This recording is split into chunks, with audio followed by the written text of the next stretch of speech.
Hello, this is the UCLA Housing Voice podcast, and I'm your host, Shane Phillips. This is the third episode in our ongoing incentive series, which we're able to do with the support of UCLA's Center for Incentive Design. Throughout this series, we'll be exploring the misalignment between what we say we want our policies and processes to achieve and the behaviors and outcomes they actually incentivize. In every episode, we'll also talk about how to solve these problems. The first section of this series is a deep dive into the world of building codes and standards. And our guest this time is Santa Monica Councilmember and UCLA Urban Planning Master's student, Jesse Zwick. In this conversation, we're zooming out from specific code issues like egress requirements and elevator standards to consider the organization responsible for writing the code here in the U.S., the ambitiously and improperly named International Code Council.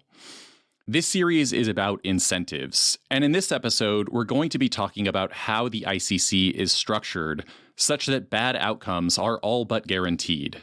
One element of that structure is the absence, in most cases, of any kind of meaningful cost-benefit analysis when new or revised codes are proposed. The implied thinking behind this approach is that more safety is always worth the cost. But as Jesse and Pavo both articulate at different points in this interview, that's not at all how people live their lives in the real world.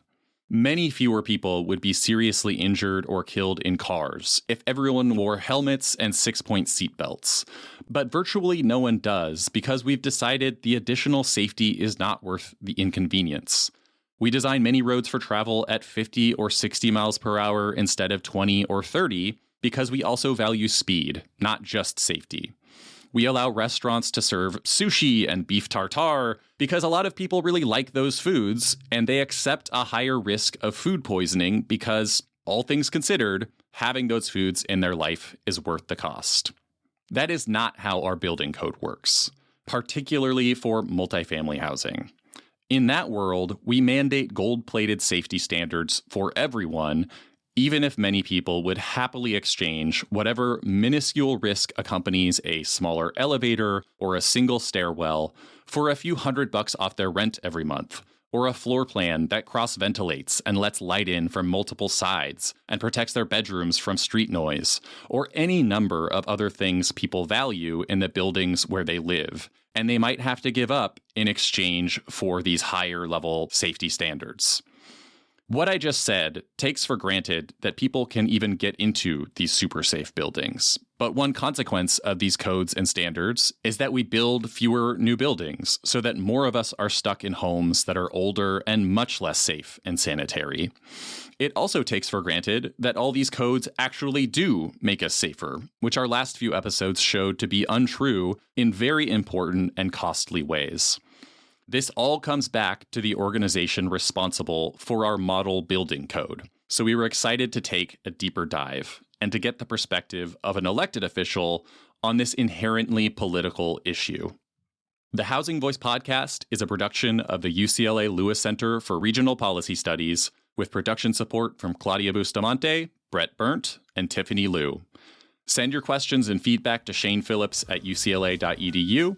And if you like the show, give us a 5-star rating and a review on Apple or Spotify. With that, let's get to our conversation with Councilmember Jesse Zwick.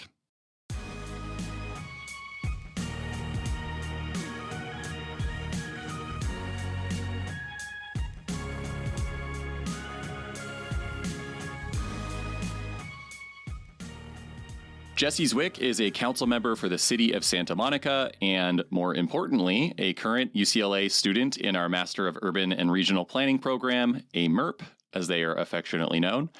He's joining us for a special episode to talk about the International Code Council, helping shed some light on the institution most directly responsible for the building code problems that we've been talking about in the last few episodes. Jesse, thanks for joining us, and welcome to the Housing Voice podcast. Thanks so much, Shane. Really excited to be here. And my co-host for this one is Pavo. Hey, Pavo. Hey, Shane. How you doing? Thanks for joining us, Jesse. I look forward to talking about the ICC. Yes. So, Jesse, you know the deal pretty well here, I think. Before we talk research, we get a tour. Where are you taking us? I feel like there's only one answer as an elected official. Yeah. The best city in all of California. I've got to take you to where I grew up and where I now serve on the city council, which is the city of Santa Monica. Very exotic, only all of a few miles from UCLA. An increasingly popular destination for professors there to seek shelter. Pablo being the latest. It's a rather compact little city. It's 8 square miles, surrounded on 3 sides by the city of LA and on the last side by the Pacific Ocean. It's kind of unique in that it's 70% renter. And it's all a lot of low-rise multifamily development from the 50s through the 80s, and then that basically stopped, which, much like the rest of LA, wasn't an accident. It's bisected by the 10 freeway. It's also where the 10 freeway ends at the beach.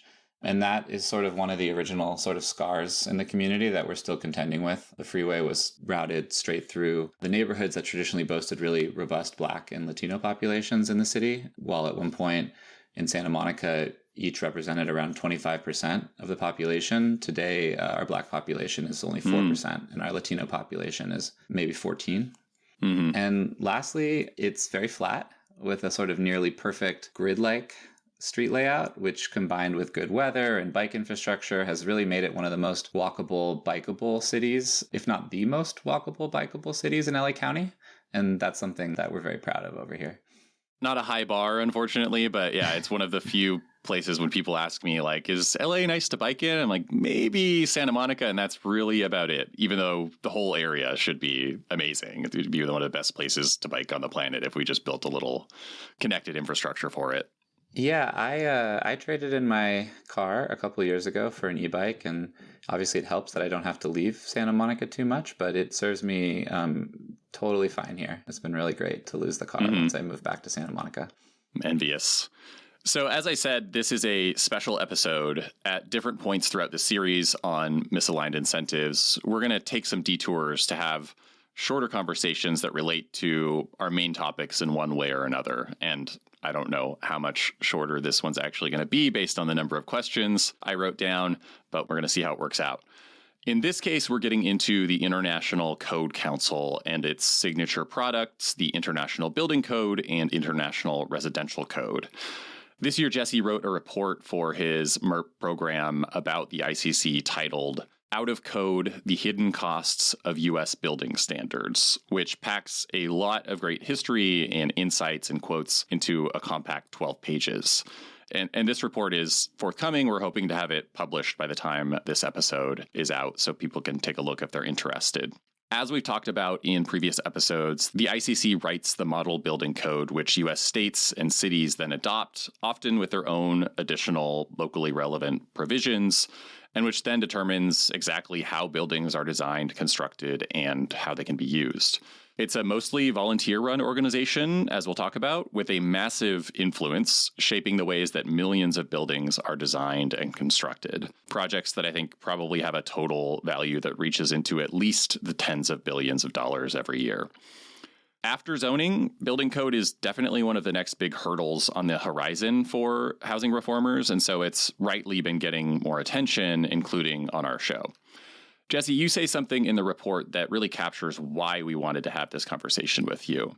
In describing the role of the ICC, you say, quote, code officials and industry stakeholders craft laws with a narrow perspective on their ultimate effects, and elected officials generally adopt them wholesale, despite their responsibility to weigh the benefits of new laws and regulations against all manner of competing public policy objectives. Two parts of that sentence stood out to me. First is the narrow perspective of the code officials and industry stakeholders, who tend to be focused mostly on safety and fire protection, really to the exclusion of all else. And the second part is the competing public policy objectives that often get ignored. So those things that are not really considered, like affordability, accessibility, livability, etc. So let's start with you here. What got you interested in this topic? You're part of a pro-housing contingent on the Santa Monica City Council, so I'm guessing it started with some reform efforts there. Yeah, that's mainly right. You know, you start with zoning. That's sort of the gateway drug. And then you realize the rabbit hole goes a lot deeper when it comes to getting affordable and livable housing built. And as someone who cares about that a lot, you do end up running up against elements of the building code quite a lot. Egress requirements are definitely the hot topic these days, otherwise known as single stair reform. And for good reason, due to its ability to unlock smaller sites and create more livable family size housing units. But there are a lot of examples of where the code presents an issue, and we don't have the most efficient European heat pumps. They're not allowed in the US. We have these super unique elevators that cost 4 to 5 times what they cost in the rest of the world. And the list really goes on. And I figured rather than dive into any one of these problems, I became curious about what I'd call the political economy of how these rules all get made in the first place. Yeah, and I think that's also part of why we're interested in this, because we've talked about in some episodes that you haven't heard yet because they're not out, but topics you're very familiar with on single stair reform with Mike Eliason and on the elevator standards and costs with Stephen Smith. And yeah, I think it's helpful to kind of step back a little bit and consider how we got here more broadly, not just with those specific regulations and their consequences. Before we get into some more of this, politics and the history of the ICC, one question we just want to touch on at a high level here is how our buildings perform here in the U.S. in terms of construction cost and accessibility and livability and safety compared to other wealthy countries that do not use the International Building Code or an International Residential Code. We never want to skip over an opportunity to point out that the ICC is not at all international, and their codes really are not used outside the United States. So how are we doing compared to other countries? Yeah, the biggest thing, apart from all the peculiarities and specific problems that the code presents, is just that taken on aggregate, it makes it a lot more expensive to build here than in other places. And I think there's been some really good work done on this that shows 2 big things. First, in most of the developed world, you don't see a lot of difference in the per square foot construction costs across different housing typologies. So basically a single family home and a mid-rise building on a per square foot basis cost around the same. But in the US, it's really stark. Mid-rise buildings cost on average around 55% more per square foot than single family homes in the US. And I think in California, that number is closer to 100%. And then when you get to high rises, the costs really just explode here. And the most plausible explanation for that is this really stark line that we draw in US building codes between different typologies, where the requirements start to ratchet up very quickly at buildings as small as just 3 units. Yeah. And then on the flip side, despite all of this, we don't have a noticeably better safety record than most of these other countries. And at times, actually, it's worse. So there's a good case to be made at a high level that we're not getting a lot of bang for our buck with all these added regulations, and we're actually making it a lot harder for us to build the kind of housing that we want to see. Yeah, that point about how costs escalate as building height increases here in the US, and this is on a per square foot basis, not just because it's a bigger building, I think is really important in that comparison to other countries. Because I think in our episode with Anthony Orlando talking about this, I don't think we really talked about how in other countries this is not the norm. And it's important context that this is not necessarily some inevitable outcome that you just have to work around. This is in some ways a result of the way we've put together our codes and policies. So really important context. Let's go through some of the history here, though. It may surprise some people to learn that the ICC was only formed in the 1990s, and before that, there wasn't really a national standard-setting organization here. The ICC consolidated 3 of the largest regional model code organizations, and so in that sense, it seems like it's probably an improvement over what came before. Share a little bit about how it came together and how the ICC operates today. A couple of things I want to make sure we touch on are how it produces these 2 different codes and some of the shady dealings maybe with the National Association of Home Builders. These 2 facts are probably related to each other. Yeah, a lot to unpack here. You could say, I think rightly, that the effort to create this single national standards organization was a good one in that it aimed to create a more rational, uniform regulatory environment. But on a more fundamental level, I'd say that it kind of just replicated many of the issues of code development and promulgation of the past. And by that, I mean it retained the same somewhat strange process by which the laws for building buildings in our country are essentially outsourced to this third-party organization that's made up of building officials and also the representatives of different industries and trades. And they all get together at these conferences to propose updates to the building code, which are mainly released on a triennial cycle, so every 3 years. And then the state and local governments kind of adopt them without a lot of scrutiny. And I think inherent in that setup is this issue whereby the unique qualities of the people who attend these conferences end up playing a kind of outsized role in determining a lot of things around how our buildings are designed, how much they cost, and what goals they ultimately serve. So on one hand, you have various interests like the sprinkler industry or the concrete industry or the plumbers union, and their interests are fairly obvious and they're fine and good. They bring their perspective to this issue. But on the other side, you don't tend to get a lot of pushback from public officials, in part because they're not necessarily trained as architects or engineers and therefore lack the basic knowledge that's often supplied by industry representatives. And also in part because of their own cultural disposition and public safety professional mandate lends them their own natural biases, often towards single-family homes over multifamily buildings, and especially towards any regulation or requirement that might improve life safety, however vaguely, because that's ultimately how these officials are going to be judged, right? The fire marshal or the building official is going to feel pretty bad and be judged pretty harshly if he allows a building to get built that isn't safe in some way. We saw this with the Grenfell building fire in the UK, where I forget, 18-story or so building, and it was very harshly criticized for, I think, many people died in that fire. And so there is, there are real risks here, which we don't want to be dismissive of, and bad design or retrofits or whatever the cause is can be a real problem. And as you say, like, it's natural for officials in these kinds of positions to be fairly risk averse. Yeah, I mean, because ultimately, is anyone there going to get in trouble if new buildings in their town become prohibitively expensive to build? That's not their mandate. That seems unlikely. You get yelled at for that. Yeah, I get yelled at for that, but I think that is the sort of problem in my mind with this process is that, despite that fact, there isn't typically a large role in the political process for what are essentially laws that are nonetheless sort of being written outside of the normal political process.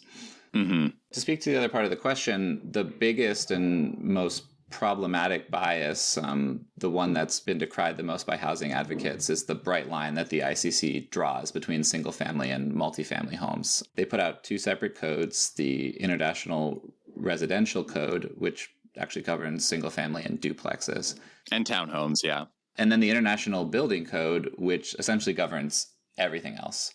And it seems pretty clear that the IRC code is often pretty focused on keeping building costs low, while the IBC is often very much about loading on as many regulations as possible. And as Stephen Smith told me, the IRC is for homes for Americans to live in. The IBC is for sprinkler contractors to make their money. Obviously, that's not actually true. Stylistically, yes. Yeah, it gets at the way in which there is a broader cultural bias that's reflected here against multifamily housing, as well as the relative strength of the single-family home building lobby that you referenced earlier. When the ICC was being formed, there was some idea of creating just one code, and the National Association of Home Builders was very much against that.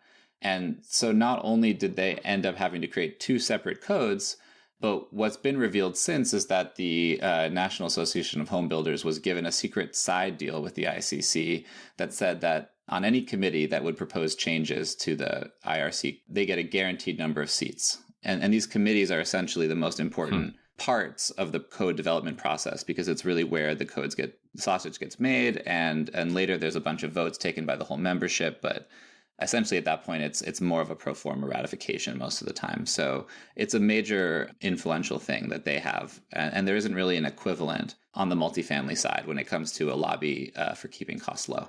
Yeah. I just want to, reiterate the point for the listeners how much this tracks with kind of city planning practices in general, right? If you look at the vast majority of general plans of cities, they start off with, our goal is to protect residential neighborhoods, by which we mean single family neighborhoods, and then the rest of the city, well, whatever, right? They kind of just leave it to be dealt with on its own. Additionally, kind of the point you make about the lobby, the importance of the lobby of the National Association of Home Builders, which are building single family homes. I mean, I think the political economy of that has really been seen in California over the last decade or so with reforms and at the state level, and everyone wondering, like, where are the developers in this reform process? Like, people assume developers of multifamily are pushing zoning reforms, but in fact they're not, because they don't have an organized lobby in the same way that the single family home builders do. So it's really interesting as we dig into this kind of new topic related to the debates over zoning reform, how much parallel there is. In some way, it's a replication of all the same forces, and there's specific financial interests at play here, but there is also just that broader bias that we see throughout the planning and zoning world. Yeah, and on that note, I've mentioned this in a recent announcement on the podcast about trying to maybe do a book club coming up, but one of the books I recently read that I really liked was Yoni Applebaum's Stuck. And it was there that I first read about Lawrence Vaylor, who was really way ahead of his time when it came to this apparent American cultural aversion to density and to multifamily housing and the legislating around that. Way back in 1913, at a National Housing Association conference, he was telling people how fire safety regulations could be used not primarily for the purpose of improving safety, but to stop the construction of multifamily homes. I'm going to read the full quote here because it's just too good, too on the nose. He said we should, quote, do everything possible in our laws to encourage the construction of private dwellings and even two-family dwellings, because the two-family house is the next least objectionable type, and penalize so far as we can in our statute the multiple dwelling of any kind. If we require multiple dwellings to be fireproof and thus increase the cost of construction, if we require stairs to be fireproofed, even when there are only 3 families, if we require fire escapes and a host of other things, all dealing with fire protection, we are in safe grounds because that can be justified as a legitimate exercise of the police power. In our laws, let most of the fire provisions relate solely to multiple dwellings and allow our private houses and two-family houses to be built with no fire protection, whatever. Unquote. He couldn't make it more plain there, I don't think, and it sounds like someone was listening. It's really striking. I wish I'd come across that when I was writing my paper. It really speaks to the double-edged nature of building codes, because on the surface, as we discussed, it's supposed to be this technocratic process focused on safety, when in reality, there are all sorts of values and biases sort of embedded within them. And most of the time, this process of developing them is so far removed from public view, quite literally at these conferences that aren't the same as public government meetings, that we don't even understand how many important trade-offs, are contained within these rules. And we don't really have great visibility into that at all. Mm-hmm. Yeah, and maybe you could talk more about the public officials who make up this body of decision makers on the ICC. When we were working on this paper, when we were writing it, we tried to think a lot about other industries that were regulated in similar ways, kind of in a non-governmental way, and we couldn't really get an exact parallel, but we thought maybe like, the banking regulations under LIBOR was this kind of very dangerous way to regulate interest rates or whatever. But in this case, it's not. I think obviously there were these kind of more conspiratorial-minded people throughout the U.S. history on this topic, but I don't imagine most, building code employees of cities across America are purposefully making multifamily housing more expensive. Yeah, definitely not. I think, as I mentioned, on one hand, you have industries that are clearly trying to just put their materials and products into new buildings. And then on the other hand, you have public officials who are just trying to make them safe. And I think there's a bit of an asymmetry whereby these public officials represent towns and cities across all of America, and they're not equipped with either the specific background in education or, just simply the resources within their communities to actually test all these products or determine, what performs the best. So they rely a lot upon these industries to supply them with this information and data and other things. And I think that, combined with a natural risk aversion, as mentioned prior by Shane, just lends itself to sort of more is always better mentality within the process, and very few natural checks on sort of weighing broader costs and benefits within the process. And I also think, the way that any national body is made up, because America is so full of smaller localities, smaller towns, sparsely populated counties, and things like that, it's kind of like the Senate or something, where you're going to have an overrepresentation of officials representing communities that maybe don't even have multifamily buildings, or if they do, very few. So you don't have the perspective of even the officials that work in big cities very broadly represented on this body.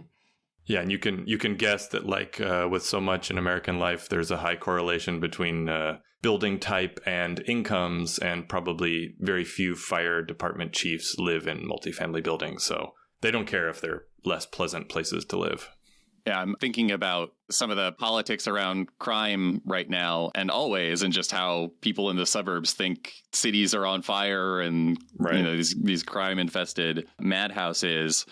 And it's easy to imagine a bunch of suburban code officials sort of imagining the same thing about multifamily housing, and it's so dangerous, and we have to do all these things to protect it. If you don't have these perspectives represented, those positions and opinions go unchecked.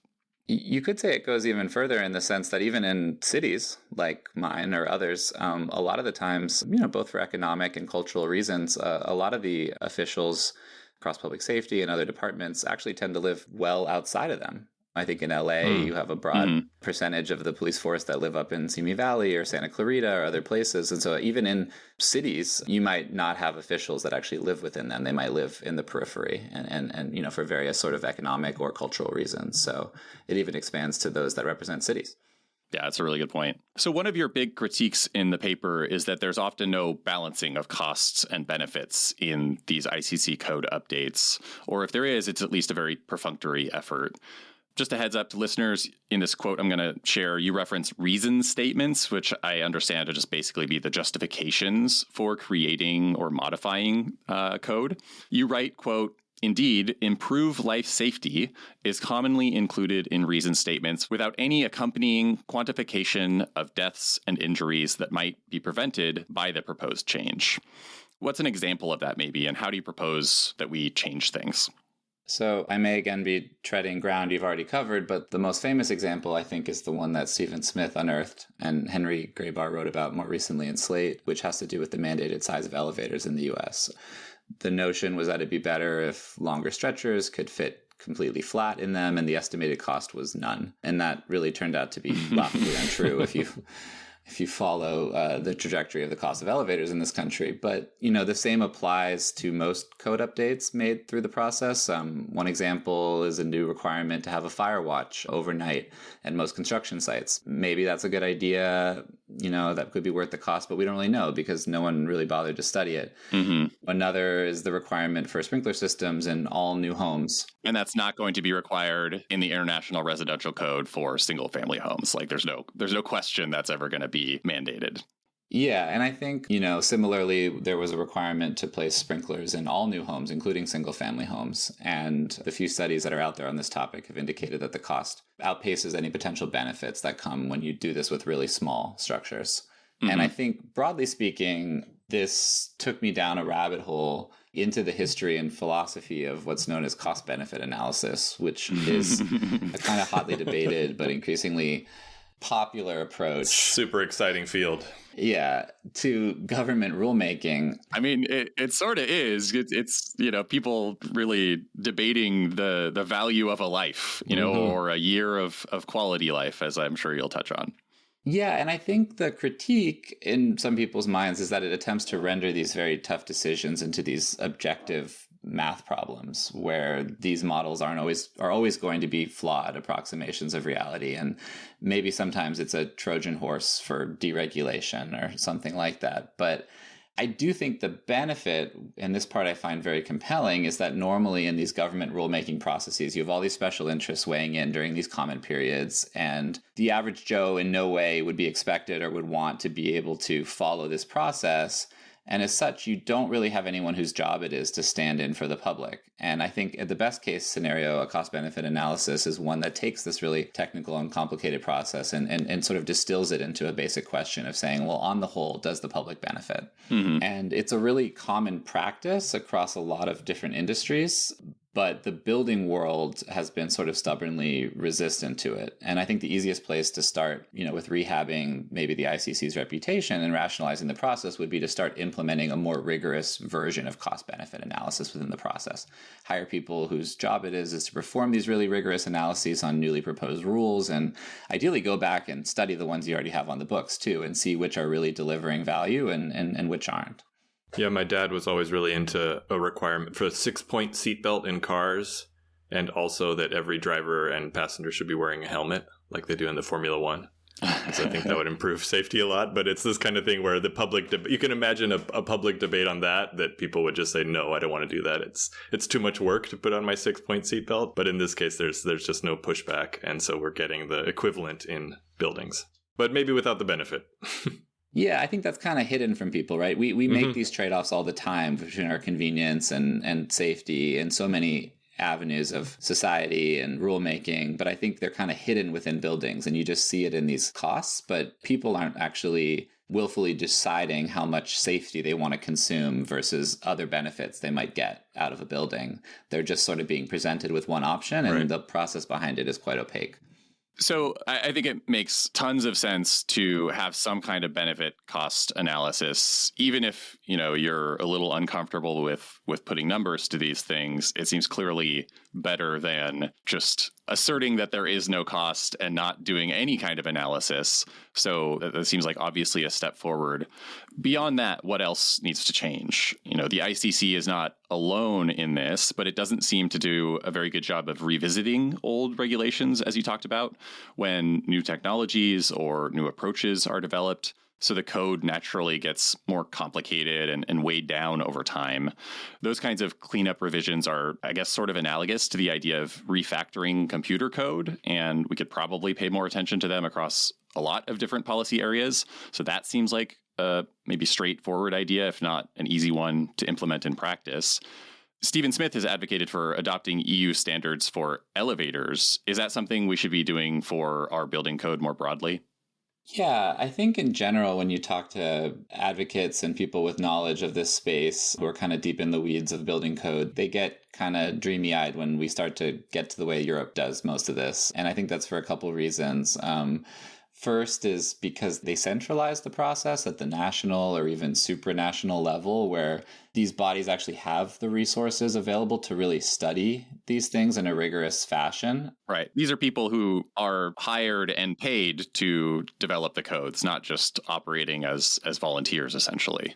Yeah, I forgot to mention, and this is something that Stephen and I talked about for my paper, the ICC is a large body with over $100 million in revenues, but essentially their main function is putting on these all-volunteer conferences to establish the code. They're not rigorously sort of studying it in the same way that I think they often do at sort of the national and supranational level in Europe. And I think the second thing that people really tend to give credit to the European codes for is that they tend to be more performance-based and less prescriptive. They kind of start more with a standard around energy efficiency and are a little more flexible in allowing sort of multiple pathways to getting there. And that's another thing that's much easier said than done. There's been attempts at doing this in the ICC that have never really stuck, but the benefit, I think, is greater flexibility, more innovation, and the potential to drive down costs without sacrificing safety or any of the other goals that we're seeking within this process.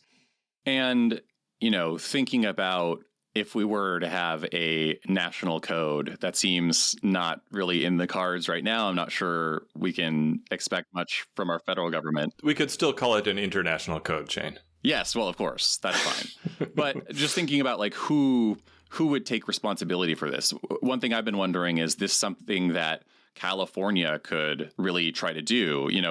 We, among other states, have passed a law around single stair reform, I think really just mandating that it be studied and kind of move forward, but not changing the code directly, whereas other states have just changed it directly. But is there a role for California or other individual states to develop this capacity more broadly for, the entire code process and not just picking at one thing at a time as it becomes politically salient? I think so. There's multiple bites at the apple here where the ICC develops these model codes, but they're adopted at the state and local level. And as I mentioned, generally, it's a sort of rather unquestioning adoption process that doesn't have legislators weighing in very substantively. But that doesn't have to be the case. And I think increasingly you're seeing legislators realize the importance of this, due to the role of advocates. I know Stephen, to me, somewhat goadingly said, these are laws. Like, isn't it weird that you're not the one weighing in and writing them? And essentially it is. And I think you've started to see states look at this a little differently. I think Vermont initiated some sort of comprehensive process of looking at its entire code with an eye towards improving affordability. And I think California could certainly do something similar. And it wasn't that long ago, I think, that certain cities and states did write their own codes. And we could come back to that again. I'm sure it would be fraught with some of the same issues, but at least, it might be subjected to a more transparent and democratic process that different interests, not just the building materials or labor unions or others, but actual, interest groups that are looking to improve our housing affordability, its quality, its livability, could play a larger and more prominent role in. And as you mentioned, we're studying this now in relation to our standards around egresses and single stair at the state level. And I know there's a bill in the legislature this session, also from Chris Ward, I think, to look at whether or not we could look more broadly at building code standards for what's known colloquially as missing middle housing, to do something that would make projects between 3 and 10 units, more feasible, and by not treat a 3-unit building essentially the same as we would treat a 6 or 7-story mid-rise apartment building. Yeah. I'd be curious to hear your perspective as a local elected about a bit more on the politics of changing building codes. If you have any thoughts on that already, you haven't really done it yet in Santa Monica, but thinking about it, and whether there's influence from affordable development community. I think in Europe, one of the things they have going for them on the politics of this is that social housing landlords have huge unions and lobbies, and they're an important player in the real estate development world. And so, the sympathy towards re-regulating codes right now is probably not high given what's happening at the national level with Doge and everything. So I think, the politics of doing this must be complicated in a place like Santa Monica. And, getting the affordable developers to say they want it probably would be helpful. Yeah. And just to tack onto that, something I was thinking, which I think fits here, which maybe you can respond to as well, Jesse, is just, I wonder if the system we have is kind of bad, but a solution to the risk aversion of politicians and not wanting to be directly responsible for, if they reject some 4-foot wider elevator standard and someone gets stuck in an elevator and dies by some fluke, even though those kinds of things are extremely rare. If all of this work is done by the International Code Council and we just kind of take their expertise and usually just approve what they recommend, then you have a level of remove that shields you from some culpability or responsibility. How we get over that is a question I have. Yeah, these are all good questions, and I think I wouldn't say that we're doing a great job now. So I guess it could always get worse if we were to change it. I would say that to the first question from Pavo, we actually are now taking up the building code in Santa Monica in a few different ways. In addition to single stair, the biggest thing we're looking at is the city's high-rise standard, which is oddly lower, as many municipalities decided, than the state does at 75 feet. A lot of cities, including Santa Monica, just decided that high rises are 55 feet. And this has implications for a lot of additional safety things that kind of kick in, requirements that kick in after you go above 5 stories. And you have seen a lot of projects, especially affordable development, stop at 5 stories, even when they could go up to 6 or 7, in part because of the way we define high rises in Santa Monica. I think in general, what I find so far is that the code process doesn't have nearly as much of the traditional political interests swaying this way or that. And I think that's probably one of the reasons why traditionally it was just sort of adopted without much fanfare.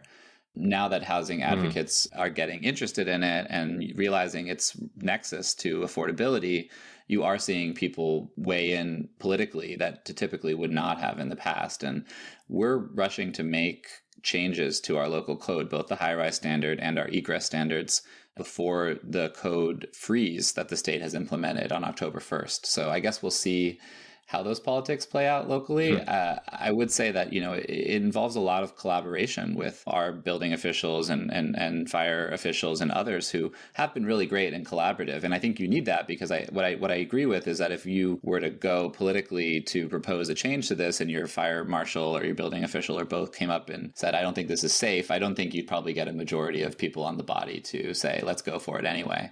So, I think it really does have to be a collaborative process.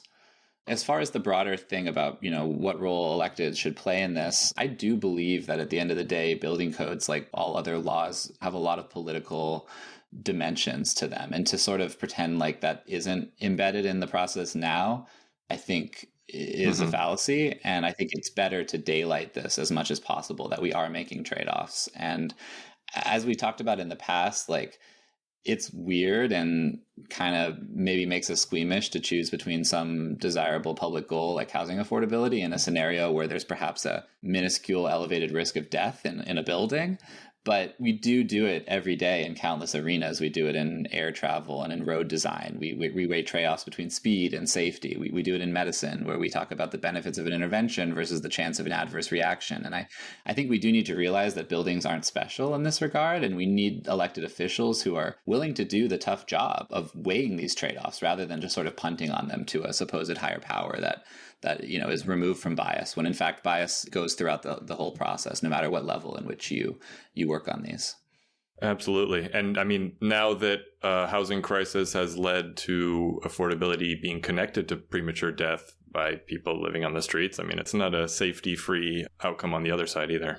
Yeah, 100%. That was something I wanted to underline as well. Just the indirect effects on safety of, if you're building less housing in a transit-oriented community in Santa Monica, that is probably having safety consequences for people who have to live somewhere where they're going to commute to work every day 5 times the distance and on a freeway going 80 miles an hour and living in a more polluted community. All these things that also affect safety and health, and we just they get swept under the rug.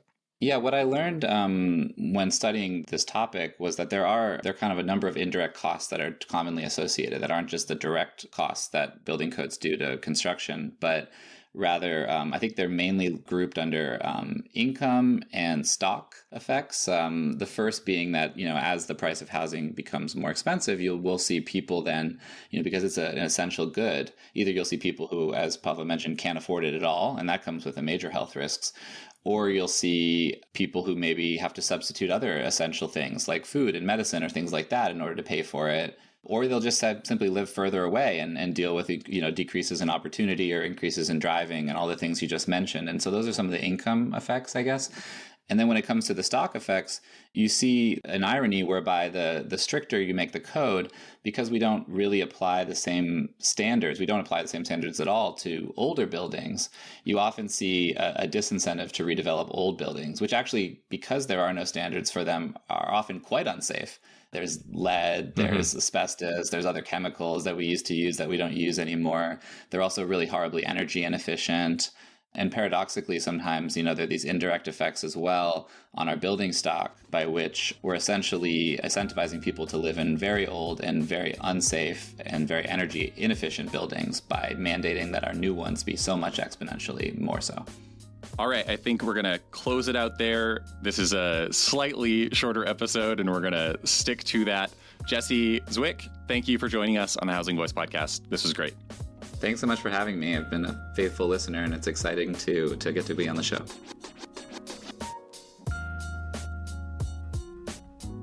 You can find a link to Jesse's work on our website, lewis.ucla.edu. Show notes and a transcript of the interview are there too.